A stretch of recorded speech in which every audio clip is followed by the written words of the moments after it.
The moment Parker slammed me against the cold metal lockers, her breath hot on my face as she hissed, "Stay away from the girl's freak." I felt the familiar sting of her hatred. But nothing prepared me for what happened next in the empty girls' locker room after soccer practice that rainy Thursday afternoon. My name is Audrey, and for the past year at Westfield High in our conservative Oklahoma town, Parker had made it her mission to remind me daily why I didn't belong. She was the star forward on the girls' team, the one every coach praised, the one whose family sat in the front pew at First Baptist every Sunday. I was the openly lesbian senior who had dared to bring my girlfriend to the homecoming game last fall, and Parker never let me forget it. I stayed late that day to avoid the usual hallway stares, finishing my stretches alone when the door banged open. Parker stormed in, still in her uniform, her dark hair damp with sweat. She didn't even look at me at first, just yanked open her locker and started shoving gear inside. Then her shoulders tensed. She muttered something under her breath, something that sounded like a prayer mixed with a curse. I kept my eyes on my own bag, not wanting another confrontation. But when I glanced up, she was gripping the locker door so hard her knuckles were white. "Parker," I said before I could stop myself. She turned, her face pale, her usual sneer gone. "Mind your own damn business, Audrey." Her voice cracked on my name. Then her knees buckled. She crumpled forward like someone had cut her strings. I lunged, catching her before her head hit the bench. Her body was heavier than I expected, warm and trembling against mine. Up close I could see the fear in her wide brown eyes, the kind of fear that had nothing to do with me being lesbian and everything to do with something she'd been carrying for years. "Parker, what's wrong?" I whispered, holding her steady. Her lips moved, but only a whisper came out. "I can't. 10 years, Audrey, She passed out in my arms right there on the tiled floor between the rows of lockers, the rain tapping on the windows like it knew something was breaking. I yelled for help, but the building was empty. My heart hammered as I lowered her gently and fumbled for my phone. In that moment, everything I thought I knew about the girl who had bullied me for being exactly who I was started to crack wide open. The nurse's office smelled like antiseptic and old coffee. Mrs. Landry took one look at Parker's unconscious form and called the principal while I sat on the plastic chair outside trying to steady my breathing. Parker had never shown weakness, not once. She was the girl who laughed when I walked past with my rainbow pin, the one who accidentally knocked my books down the stairs, the one whose friends followed her lead like it was scripture. Yet when she whispered my name, it hadn't sounded like hate. It sounded like a confession. When Parker woke up 20 minutes later, her voice was hoarse. "What the hell happened?" She sat up too fast and winced. Mrs. Landry checked her blood pressure and told her to rest. Parker's eyes found mine through the open door, and for the first time there was no sneer. Just raw panic. You caught me?" I nodded, not trusting my voice. The principal, Mr. Hayes, arrived looking concerned. Parker's family was called, her mother's voice sharp over speakerphone, demanding details. Parker insisted it was just dehydration from practice, nothing more. But when the nurse stepped out for a moment, Parker looked straight at me. "Don't say anything, Audrey. Please." Her hand trembled on the blanket. I wanted to ask about the 10 years she'd mentioned, but the words stuck in my throat. Instead, I just nodded again. That night I lay in my bed staring at the ceiling, replaying the way her body had folded into mine. My own mother had cried when I came out 2 years ago, but she eventually hugged me and said God still loved me. Parker's family didn't seem like the hugging type. Their house was the one with the big cross in the yard, the one where Parker's older brother was already engaged to a girl from youth group. I had always assumed Parker's bullying came from pure disgust. Now I wasn't sure. The next morning at school, the rumors were already flying. Someone had seen the ambulance lights. Parker showed up anyway, her jaw set like nothing had happened. She avoided me in the halls, but I caught her watching me during lunch, her eyes following every move I made. When the bell rang for 5th period, she cornered me by the water fountain. "We need to talk. After practice. Locker room. Alone."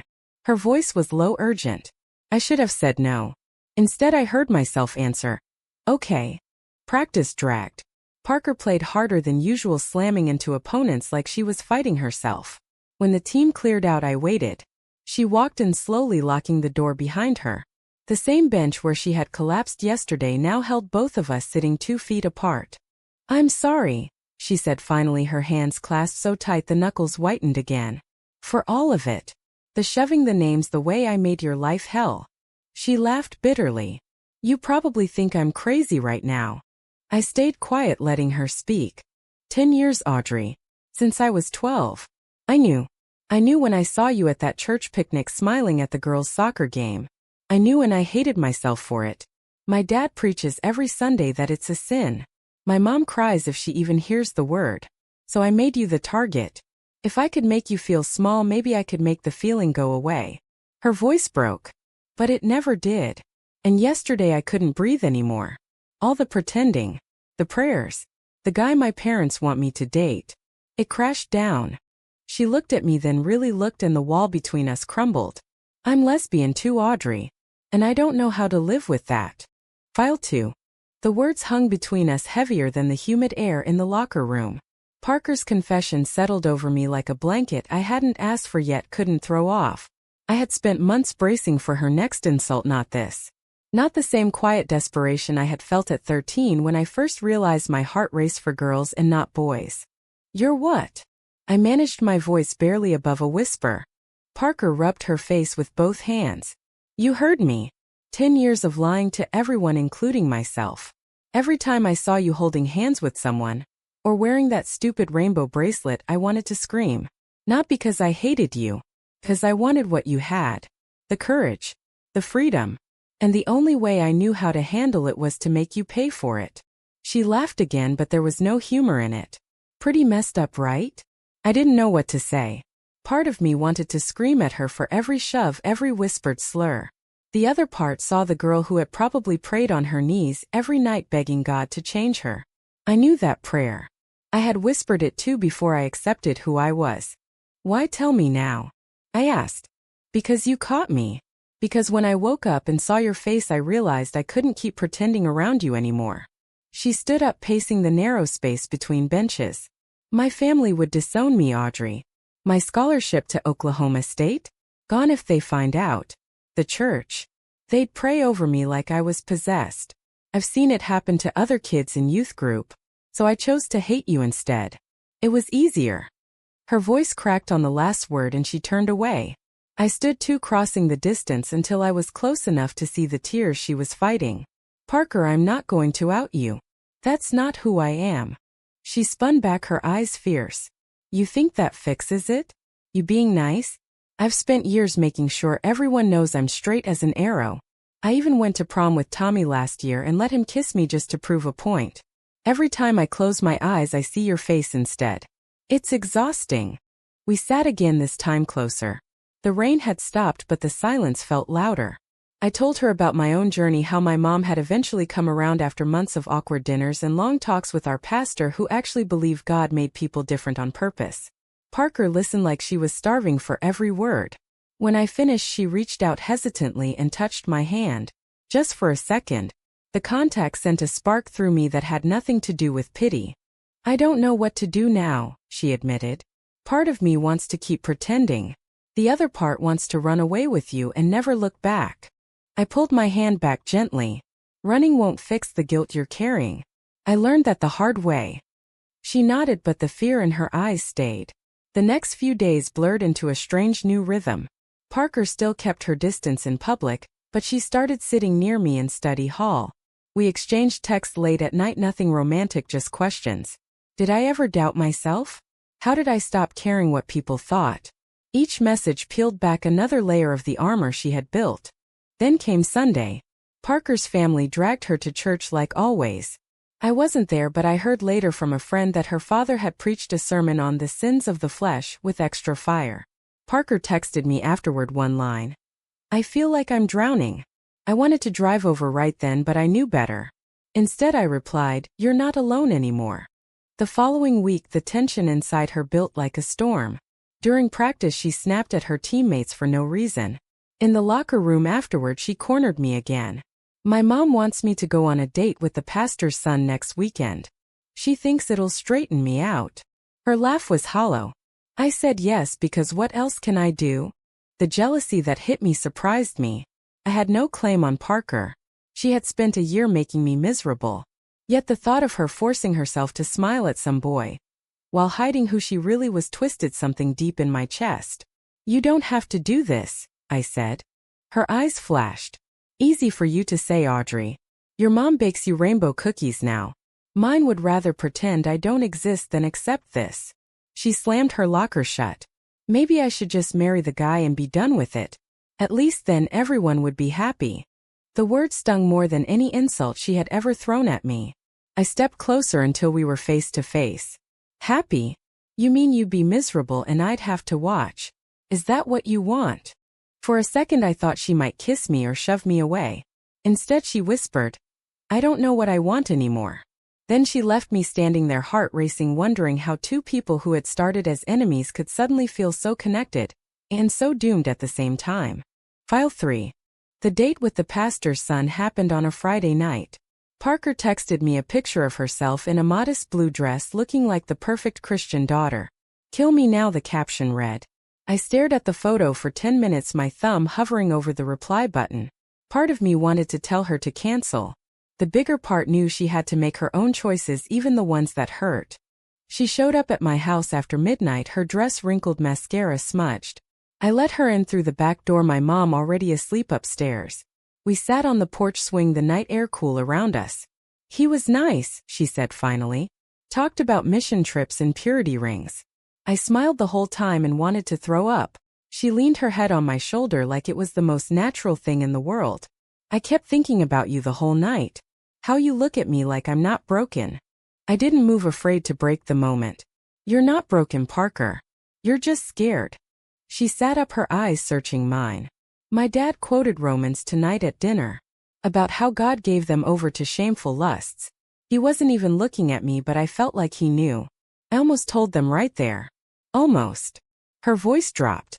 But then I pictured my mom's face and I couldn't. We talked until the sky lightened. She told me about the first time she realized she was different at 12 watching the older girls at summer camp. How she had begged God to take it away. How every youth group lock-in had been torture because she was terrified someone would notice the way she looked at them.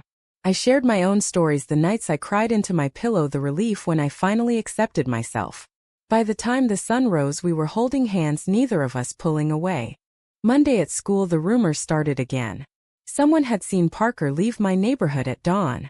Her friends cornered her in the hall demanding answers. She laughed it off, saying I was helping her with homework. But the lie sat heavy between us when we met in the locker room after practice. I can't keep doing this, she said. Pretending with you in public, pretending with my family. It's tearing me apart. I wanted to tell her to come out, to tell the truth and let the pieces fall. But I remembered how my own coming out had strained my relationship with my grandparents for months. Parker's family was stricter. Her father's job at the church depended on their image. What if we take it slow? I suggested. Talk to someone neutral first. A counselor maybe. She shook her head. Counselors in this town report back to parents. You know that. Her hand found mine again. Maybe I could just leave. After graduation. Move to a city where no one knows me. The idea thrilled and terrified me at the same time. Leaving together sounded like freedom. But I knew running wouldn't erase the guilt she carried. It would only follow her. You'd still be carrying your family's voice in your head, I said gently. I did. It took years to quiet it. Parker pulled away, standing abruptly. You don't get it, Audrey. Your family eventually accepted you. Mine never will. They'd rather bury me than admit their daughter is like this. The word she couldn't say hung between us. Lesbian.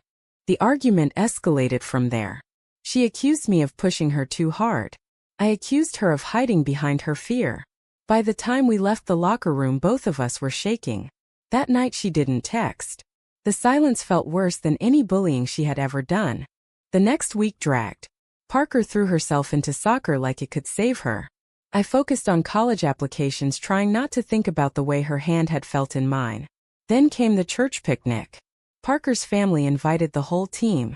I went because my mom insisted and because a small part of me hoped I could see Parker without the walls. She was there in a sundress, looking every inch the perfect daughter. When our eyes met across the field, the pain in her gaze nearly knocked me over. Later, when everyone was eating, she found me by the oak tree. I told my mom I didn't want to date the pastor's son anymore, she whispered. She cried, Audrey. Actual tears. Said she raised me better than this. I reached for her hand, but she stepped back. I can't. Not here. Her voice was barely audible. But I think about kissing you every single day and it's killing me.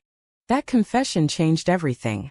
For the first time I realized Parker wasn't just scared of her family. She was scared of herself. Scared of wanting something she had been taught was wrong. I wanted to tell her it wasn't wrong. That love was love. But words wouldn't be enough. She had to find her own way through the storm. The following days brought more cracks in her armor. She started skipping youth group, making excuses. She sat with me at lunch once when her friends weren't looking. Small steps, but each one cost her. Her mother called my house once asking if I knew why Parker seemed distant. I lied and said no. The guilt settled heavy on my shoulders. Was I helping her or just speeding up the collapse I had witnessed in the locker room?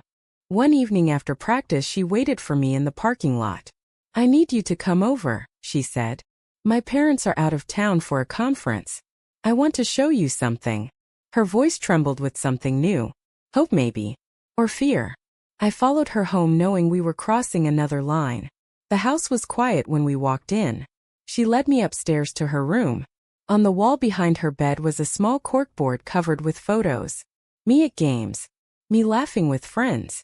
Hidden in plain sight for 10 years. I've loved you since that church picnic, Audrey, she whispered. And I've hated myself for it every single day.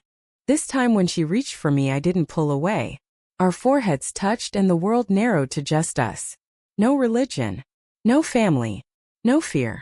Just the truth we had both been running from. File 4. The kiss, when it finally happened, was soft, tentative, like both of us were afraid the world might end if we moved too fast. Parker's hands cupped my face like I was something precious she had waited a decade to hold. In that quiet bedroom with the corkboard full of hidden photos, the weight of 10 years lifted for one perfect moment. Then reality crashed back in. She pulled away, breathing hard. We can't.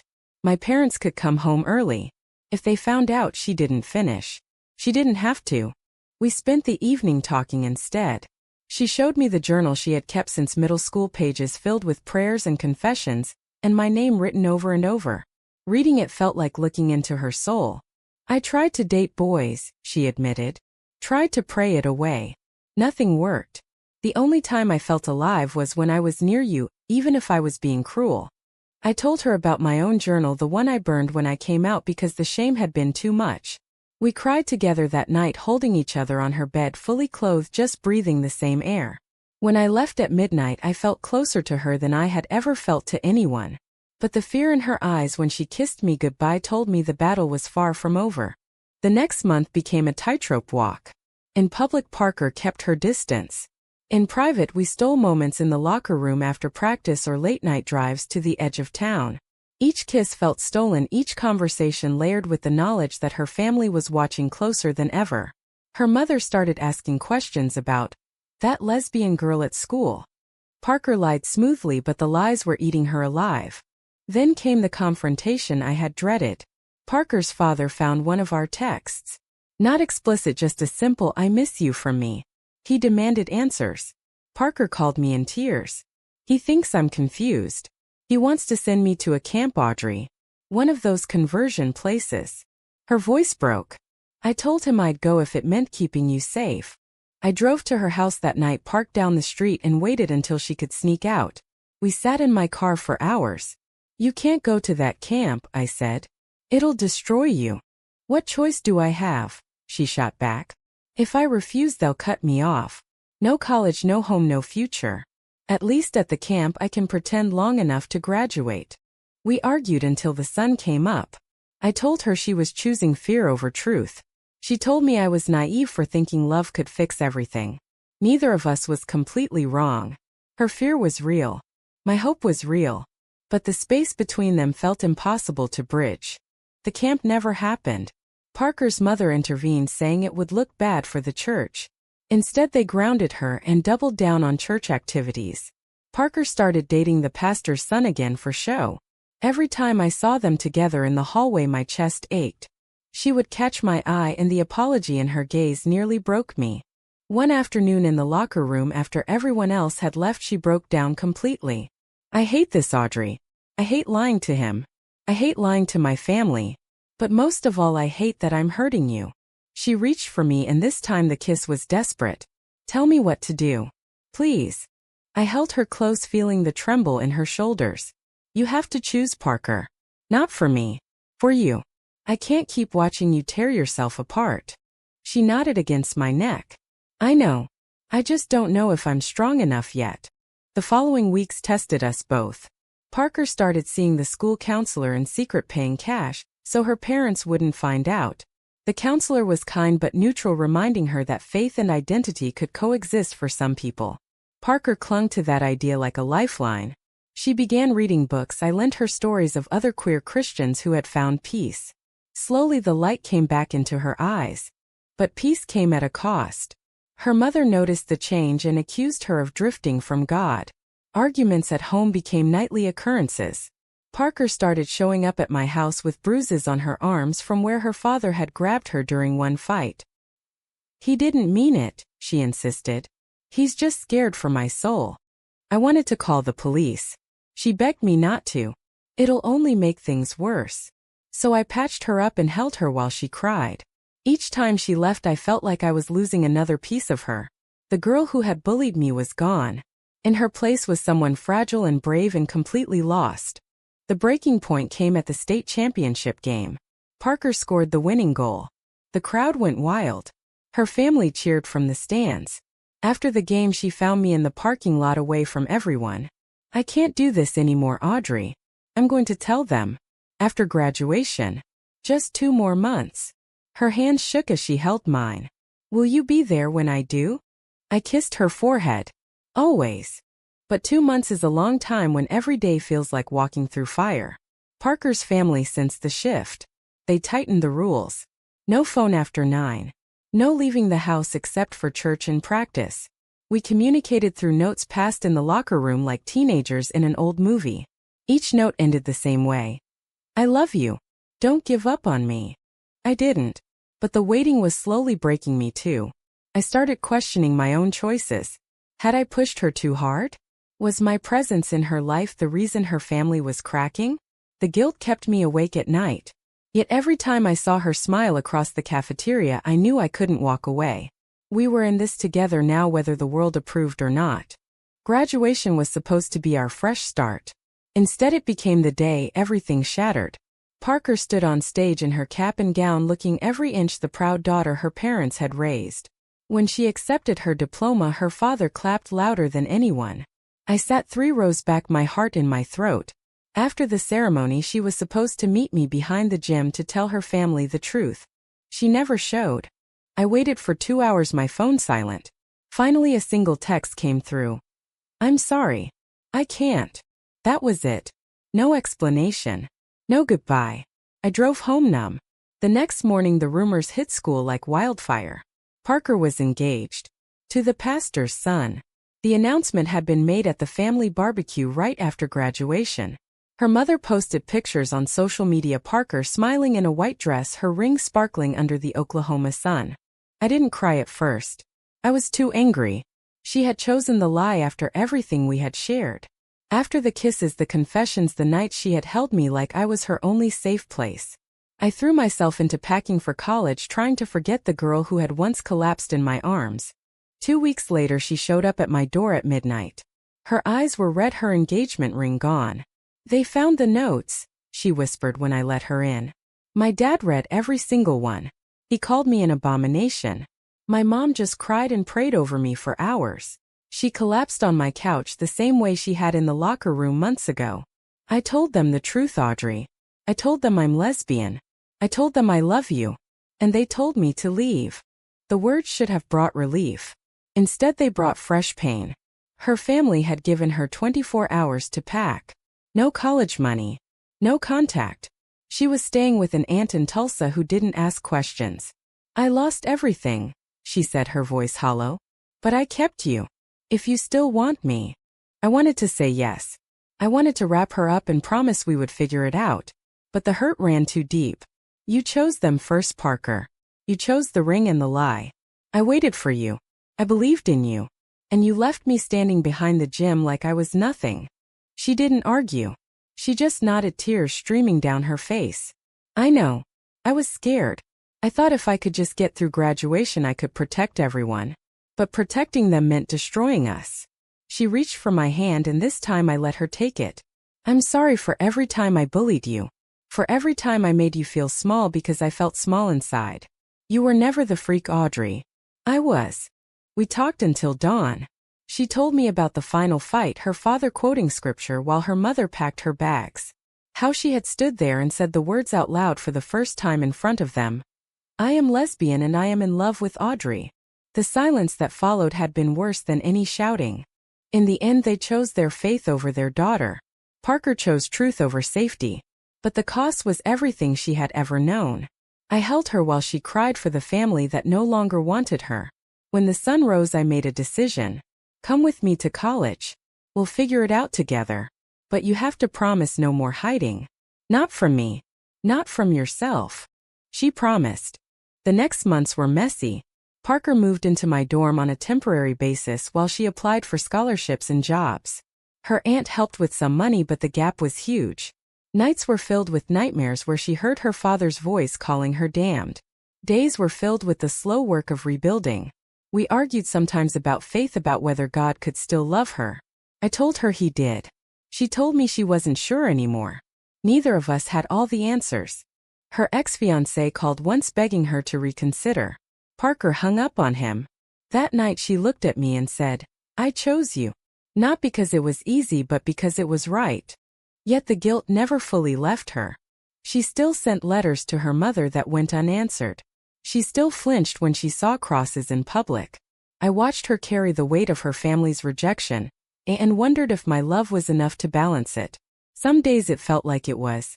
Other days the sadness in her eyes made me question everything. One evening in our tiny off-campus apartment she found the old corkboard from her childhood room. She had kept it hidden in a box. We hung it on the wall together, adding new photos of us laughing at the beach, of us holding hands in public without fear. 10 years of hiding, she said softly. And now 10 years of living. Starting today. I believed her. But belief and reality are two different things. Her father's last words still echoed in her head. And mine too. Because no matter how much we loved each other, the choice she had made had cost her family. And I had to live with the part one played in pushing her toward it. The first Christmas without her family nearly broke Parker. She sat in our apartment staring at the small tree I had bought, trying to smile through the tears. They always opened presents at midnight on Christmas Eve, she whispered. Dad would read the nativity story. Mom would make hot chocolate. I held her while she cried for the traditions she had lost. In that moment I understood the true cost of her truth. It wasn't just a house or money. It was the entire life she had been raised to want. I offered to drive her to church on Christmas morning. She shook her head. Not yet. Maybe someday when it doesn't feel like walking into a battlefield. We spent the day cooking together, watching old movies and reminding each other that we had built something new. By evening she was smiling again. Small victories. That was how we measured progress now. Spring brought new challenges. Parker got accepted to the local community college on a partial scholarship. She started working at a coffee shop where the owner didn't care who she loved. Slowly she rebuilt pieces of herself. She joined a support group for queer people of faith. Some nights she came home glowing with stories of others who had walked the same road. Other nights she came home quiet, wrestling with scriptures that still haunted her. I watched her grow stronger every day. The girl who had once bullied me for being lesbian now defended me fiercely when strangers stared. She wore a small rainbow pin on her backpack and smiled when people asked about it. But the shadows never fully disappeared. When her brother got married that summer, and she wasn't invited, the pain returned full force. She spent 3 days in bed before emerging with red eyes and a new determination. I can't change them, she told me. But I can choose not to let their rejection define me. We graduated college together 4 years later. Parker with honors in social work, me with a degree in counseling. On graduation day she wore the same cap and gown she had worn the day everything fell apart. This time her smile was real. No parents in the audience, but my mom was there cheering loud enough for 2 families. Afterward Parker pulled me aside under the same oak tree where we had once stood years ago. I owe you everything, Audrey, she said. You caught me when I fell. You waited when I ran. You loved me when I didn't know how to love myself. She took my hands. I'm not the same person who bullied you in high school. I'm not even the same person who collapsed in that locker room. But I'm finally the person I was always meant to be. We kissed right there in the sunlight, no fear, no hiding. The world didn't end. No lightning struck. Just two women who had fought through religion, tradition, and their own doubts to find each other on the other side. Years later we built a life together. A small house in a bigger city. Jobs that let us help other kids like us. Parker still sends letters to her mother every Christmas. Most go unanswered, but one year a card arrived. Just a simple, "I'm praying for you," with no return address. Parker cried for days, but she framed the card. Proof that love, even fractured love, could still exist. I still catch her staring at the corkboard, sometimes tracing the old photos. 10 years of hiding. 10 years of living. The balance feels right now. We both carry scars. We both carry responsibility for the choices we made, the words we said, the pain we caused each other along the way. But we also carry the truth that set us free. As I watch her laugh with our friends at our 10th anniversary dinner, I think about that rainy afternoon in the locker room. The day a bully collapsed and a secret changed everything. Neither of us was completely right. Neither of us was completely wrong. We were just two girls trying to survive the world we were born into. But as I watched her walk away that long ago graduation night, I couldn't help but wonder, was hiding her truth the only way to protect the life she knew? Or did that choice ultimately destroy the only thing that ever felt real?